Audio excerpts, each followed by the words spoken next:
الله الرحمن الرحيم. الحمد لله رب العالمين،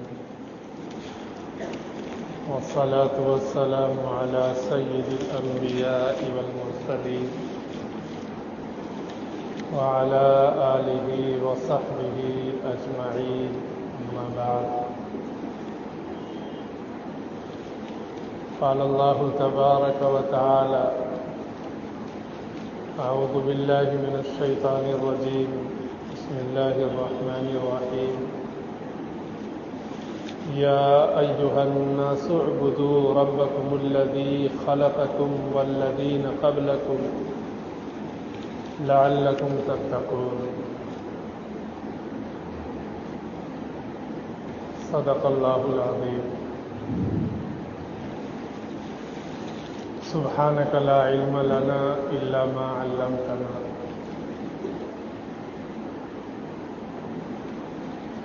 گرامی قدر حضرات، گرامی قدر معزز حضرات سامعین کرام، دوستوں اور ساتھیوں،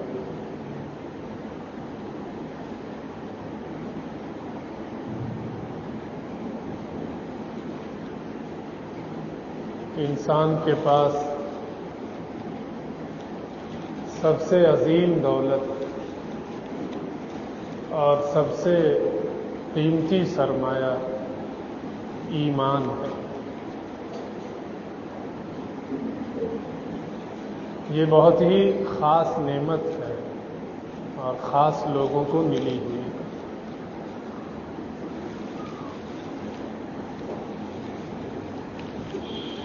اللہ کی بہت سی نعمتیں ایسی ہیں جو عام ہیں اور سب کو ملی ہوئی ہیں. جیسے جان ایک نعمت ہے اور بہت بڑی نعمت ہے. یہ جان جیسے مسلمانوں کو ملی ہوئی ہے،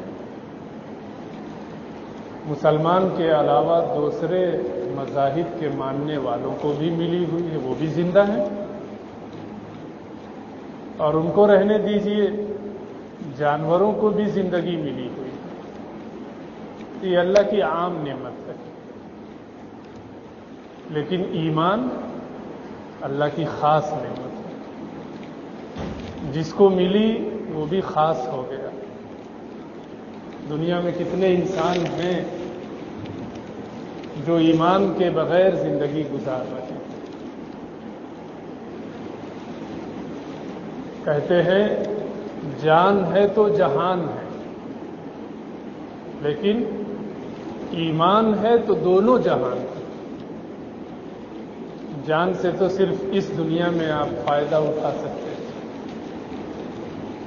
آخرت میں صرف جان کی بنیاد پر کوئی کامیابی نہیں مل سکے گی.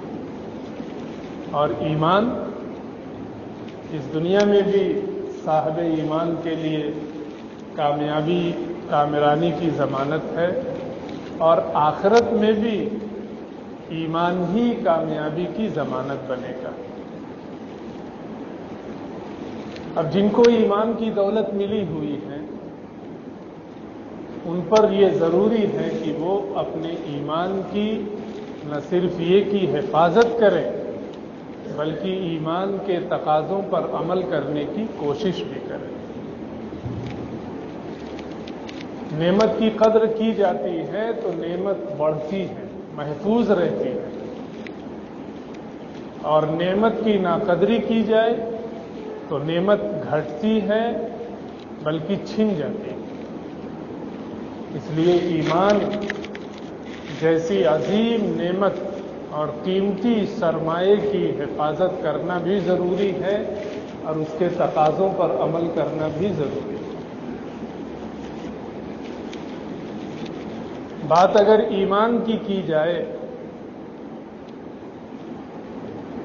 تو عقائد سے گفتگو کرنا بھی ضروری ہوتا ہے. اسلام کی بنیاد اور ایمان کی بنیاد جن چیزوں پر قائم ہے انہیں عقائد کہتے ہیں. اگر عقائد اور عقیدے مضبوط نہ ہوں تو ایمان اور اعمال صالحہ کی عمارت بھی کمزور رہتی ہے، اور اگر عقائد کی بنیاد مضبوط ہو تو پھر اعمال صالحہ اور پوری اسلامی اور ایمانی زندگی کی عمارت بہت مضبوط ہوتی ہے۔ آج بلڈنگ اور مکانات بنائے جاتے ہیں، بلڈنگ جتنی اونچی بنانی ہو بنیاد اتنی مضبوط بنائی جاتی ہے۔ اعمال صالحہ کی عمارت جتنی مضبوط کرنی ہے اور جتنی بلند کرنی ہے تو عقائد اور ایمانیات کی بنیادوں کو مضبوط رکھنا بے حد ضروری ہے۔ بات اگر عقائد کی جائے تو مسلمانوں کا ایک بڑا طبقہ ایسا ہے، اور آپ غور کریں گے تو آپ میری بات کی تصدیق کریں گے، ایک بڑا طبقہ ایسا ہے جو ایمان اور اسلام کے بنیادی عقائد سے واقف نہیں ہے۔ ایک بڑا طبقہ ایسا ہے، اور بات اگر خواتین کی جائے، بچیوں کی جائے تو معاملہ اور سنگین ہے۔ بات اگر اپنے چھوٹے چھوٹے بچوں کی جائے تو معاملہ نہایت سنگین ہے۔ آپ ایک 10 سال 12 سال 15 سال کے بچے کو بلا کر پوچھیں کہ اسلام کے بنیادی عقائد کیا ہیں تو بچہ آپ کو جنوری فروری کی اسپیلنگ تو بتا سکتا ہے، بچہ آپ کو دیگر اور وہ چیزیں جو اسکول میں پڑھتا اور جو اس کو پڑھایا جاتا ہے وہ تو بتا سکتا ہے، لیکن اسلام کے بنیادی عقائد نہیں بتا سکتا، کیونکہ ہم نے ان بچوں کو عقائد سکھلائے ہی نہیں، اور سکھلائے اس لیے نہیں کہ ہمیں بھی نہیں معلوم۔ تو آج اور کل اور آئندہ ہر وقت اور ہر زمانے کی یہ ضرورت ہے کہ ایک مسلمان کو اپنے بنیادی عقائد کا علم ہونا چاہیے اور ان عقائد کے تقاضوں پر عمل کرتے رہنا چاہیے۔ ہم کلمہ پڑھتے ہیں، اللہ کے سوا کوئی معبود نہیں، اور محمد رسول اللہ صلی اللہ علیہ وسلم کی رسالت کی گواہی دیتے ہیں، لیکن یہ عقیدہ کیا ہے اور اس کے تقاضے کیا ہیں ان سے واقفیت نہیں۔ ہمارے نام مسلمانوں جیسے ہیں، ہمارے کام بھی مسلمانوں جیسے ہیں، ہمارا لباس بھی مسلمانوں جیسا ہے، لیکن دل کے اندر جن عقائد کو مضبوط ہونا چاہیے تھا وہ دل ان عقائد سے خالی ہے۔ اور یاد رکھیں کہ عقائد جتنے مضبوط ہوں گے اعمال اتنے مضبوط ہوں گے، اور عقائد جتنے کمزور ہوں گے اعمال اتنے ہی کمزور ہوں گے۔ آپ اندازہ کریں، غور کریں، بیٹھ کر حساب لگائیں کہ آخر ہم نمازوں کی پابندی کیوں نہیں کر پاتے، آخر ہم گناہوں سے کیوں نہیں بچ پاتے، آخر ہم غلط کام کیوں کر بیٹھتے ہیں، اور دیگر نیکیوں کے کاموں میں طبیعت کیوں نہیں لگتی ہے۔ سمجھانے کے باوجود، بتانے کے باوجود انسان نیکی کے راستے پر نہیں آ پا رہا ہے، اور جہنم کی دہکتی ہوئی آگ سننے کے باوجود اور برائیوں کا بدلہ جہنم ہے یہ جاننے کے باوجود ہم برائیوں سے نہیں رک پا رہے۔ آخر کیوں؟ کوئی تو وجہ ہوگی، کوئی تو سبب ہوگا۔ دنیا دارالاسباب ہے، بغیر سبب کے کچھ نہیں ہوتا۔ اگر آپ غور کریں گے تو آپ انصاف کے ساتھ غور کریں گے اور حق تک پہنچنے کے لیے غور کریں گے تو آپ ضرور اس نتیجے پر پہنچیں گے کہ ہمارے عقائد اور ہمارے عقیدوں میں کمزوری اور خامی موجود ہے. یا تو اس کا علم نہیں ہے یا پھر مکمل جانکاری نہیں ہے، کمی کے ساتھ معلومات ہے. اس لیے عقائد پر محنت کرنے کی ضرورت ہے. بنیادی طور پر ہم سب کو 3 عقیدوں پر خوب محنت کرنی چاہیے. محنت ایسی جیسے کمانے کے لیے کرتے ہیں، محنت ایسی جیسے کھانے کے لیے کرتے ہیں، محنت ایسی جیسے اچھے لباس کے لیے کرتے ہیں، محنت ایسی جیسے اچھا مکان بنانے کے لیے کرتے ہیں. دنیا کی جتنی ضرورتیں ہیں ان کے لیے ہم جیسی محنت کرتے ہیں، اور اس محنت کے لیے کسی کو بتانا نہیں پڑتا. کبھی آپ نے جمعہ میں ایسی کوئی تقریر نہیں سنی ہوگی کہ خطیب یہ کہتا ہو کہ بھائی آپ دکان کھولیے، آپ ملازمت کیجئے، آپ مکان بنائیے. سب خود ہی لوگ کرتے ہیں. کیوں کرتے ہیں؟ کبھی تو نہیں کہا گیا کرنے کے لیے. اس لیے کرتے ہیں کہ اس کی ضرورت ہے، اس لیے کرتے ہیں کہ اس کی اہمیت ہے. تو یہ تو دنیا سے متعلق چیز ہے. اور بات جب دین کی جائے تو اس میں ہمارا دماغ نہیں کام کرتا ہے. اور دماغ کام نہ کرنا تو رہنے دیجیے، جب کوئی بتاتا ہے سمجھاتا ہے تو وہ بھی ہمیں راستے پر نہیں لا پا رہا. تو 3 عقیدوں پر بنیادی طور پر ہم خود بھی محنت کریں اور اپنے بچوں کو، بچیوں کو، خواتین کو ان 3 عقیدوں سے باخبر کریں، ان کے تقاضوں کو جانیں اور ان پر عمل کریں. پہلا عقیدہ عقیدہ توحید. عقیدہ توحید کا مطلب ہے اللہ کو ایک جاننا اور ایک ماننا. یہ ہمارا سب سے بنیادی عقیدہ ہے. اس عقیدے کے بغیر ایک مسلمان اور ایک مومن نہ مسلمان رہ سکتا ہے نہ مومن رہ سکتا ہے. اللہ کو ایک جاننا اور ایک ماننا. اب یہ آپ کہیں گے کہ یہ تو سب کو معلوم ہے. کسی چھوٹے بچے سے بھی پوچھ لیجئے اللہ ایک ہے یا 2 ہے تو بتائے گا ایک. کسی بوڑھے سے پوچھ لیجئے کہے گا اللہ ایک. تو یہ کون سی نئی بات ہے؟ اصل توجہ اس جانب دلانا ہے کہ توحید کا مطلب کیا ہے. کیا صرف یہ جان لینا کہ اللہ ایک ہے بس؟ اتنا جان لینا کافی نہیں ہے. اللہ ایک ہے کا مطلب پھر انسان دنیا کی ساری زندگی میں اور دنیا کے سارے تغیرات میں اگر کسی کو مؤثر سمجھے تو صرف اور صرف اللہ کو سمجھے. توحید اور ایک ماننے کا مطلب یہ ہے کہ اگر دنیا میں حالات بگڑ رہے ہیں تو اللہ کے حکم سے، حالات بن رہے ہیں اللہ کے حکم سے، بیماریاں آ رہی ہیں اللہ کے حکم سے، صحت مل رہی ہے اللہ کے حکم سے، کسی کی موت ہو رہی ہے اللہ کے حکم سے، کسی کو زندگی مل رہی ہے اللہ کے حکم سے، کسی کو اولاد ملی اللہ کے حکم سے، کسی کو نہیں ملی وہ بھی اللہ کے حکم سے، کسی کو اچھا مکان ملا اللہ کی مرضی تھی، کسی کو نہ مل سکا وہ بھی اللہ کی مرضی تھی. ہر چیز میں ہماری توجہ صرف اور صرف اللہ کی جانب جانا چاہیے. یہ ہے توحید کا مطلب اور یہ ہے توحید کا تقاضا.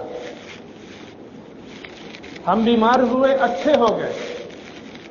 ایک توحید پرست کو اپنے دل کی گہرائیوں سے یہ کہنے کی اجازت نہیں ہے کہ مجھے فلاں ڈاکٹر نے اچھا کر دیا، میں فلاں ہاسپٹل میں گیا اس لیے اچھا ہو گیا. نہیں، آپ کو یہ کہنا پڑے گا کہ اللہ کی مرضی ہوئی، اللہ نے فلاں ڈاکٹر کے واسطے سے مجھے اچھا کر دیا.